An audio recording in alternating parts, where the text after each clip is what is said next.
నమస్తే. ఇది కథ కాదు జీవితం కార్యక్రమానికి స్వాగతం.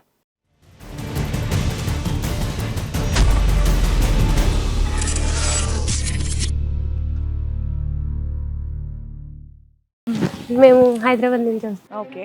అయితే తను పెళ్లి చేసుకున్నప్పుడు బాగానే ఉన్నాడు మేడం. ఎవరు మీ వారా? మా ఆయన తర్వాత పిచ్చి పిచ్చిగా ఒక సైకోలాగా ప్రవర్తిస్తాడు. అంటే నేను ఇదే రాసుకున్నా, నేను రాసిందే జరుగుతుంది, అంతా నా ఇష్టం వచ్చినట్టే జరుగుతుంది, నేను ఒక దేవుణ్ణి. అలా కదా మీ ప్రవర్తన అనేది ఏదైతే ఉందో ఇది కంటిన్యూస్గా ఉంటుందా, లేదంటే ఒకసారి చేస్తాడు ఒకసారి బాగానే ఉంటాడు ఒకసారి చేస్తాడు ఒకసారి ఇలానే ఉంటాను కంటిన్యూస్గా? ఏంటి ఇలానే అంటే ఎలా? నేను రాసిందే జరుగుతుంది, నేను ఎలా చెప్తే అలానే ఉంటది. అగండి నేను రాసిందే వస్తుందండి, మీరెవరో మాట్లాడండి. అంటే తను రాసిందంట, ఆ అమ్మాయి పిలుస్తానే తను పిలవడంగానే అమ్మాయి ఇక్కడికి వచ్చేసిద్ది. స్వప్న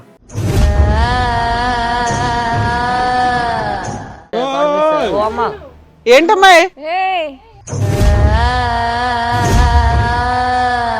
ఈ 5 months నుంచి బాగా ఏదో టాలెంట్ చూపిస్తున్నావు అంటే ఏంటి ఆ టాలెంట్? నేను రాసేది దాంట్లో నీ పాత్ర లేదు, మీరెవరు అసలు మాట్లాడడానికి?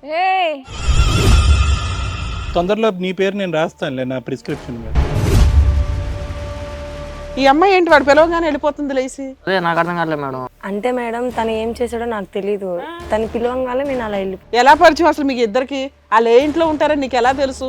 ఏమో మరి నాకు ఏం చేసాడో తెలియదు, కానీ నేను ఎక్కడున్నా సరే తను పిలవంగానే నేను వెళ్ళిపోతాను. ఎందుకు ఇలా చేస్తాను? అరే అరే ఉండమ్మా ప్రియా, అరే ఉండమ్మా.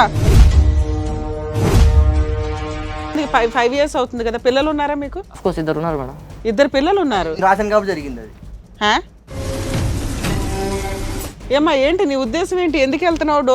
అవన్నీ తెలుసా లోపల ఏం జరుగుతుందో? డోర్ లోపల ఏం తెలియదు మేడం, తను పిలుస్తున్నాడు. నేను అంటే ఏంటమ్మా ఇదంతా ఏమంటావు? ఇదంతా వశీకరణం అంటావా ఏమంటావు? నేను అదే అనుకుంటున్నాను సార్. చేతబడి చేస్తాను, తనే మోస్తుంది మేడం, అంతే. అంతే మరి, రాష్ట్రం జరుగుతుంది, చేతబడి చేస్తాను. రాష్ట్రం జరుగుతుంది. డాక్టర్స్ దగ్గరికి తీసుకెళ్ళడం కానీ ఏం చేయలేదా? వాళ్ళు చెప్పే మేడం. ఏమంటున్నారు వాళ్ళు?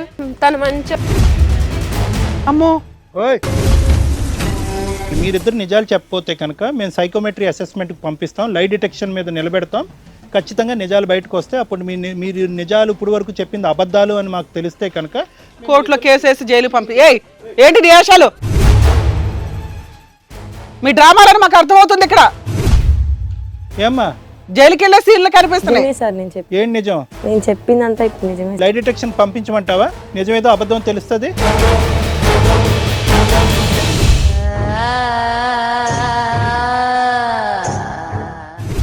హలో అండి, నేను మీ శ్రీవాణి. ఇది కథ కాదు జీవితం కార్యక్రమాన్ని అందరికన్నా ముందుగా మీరు చూడాలి అనుకుంటున్నారా? అయితే ఇమీడియట్గా హిట్ టీవీ యాప్ని డౌన్లోడ్ చేసుకోండి, అది కూడా ఫ్రీగా.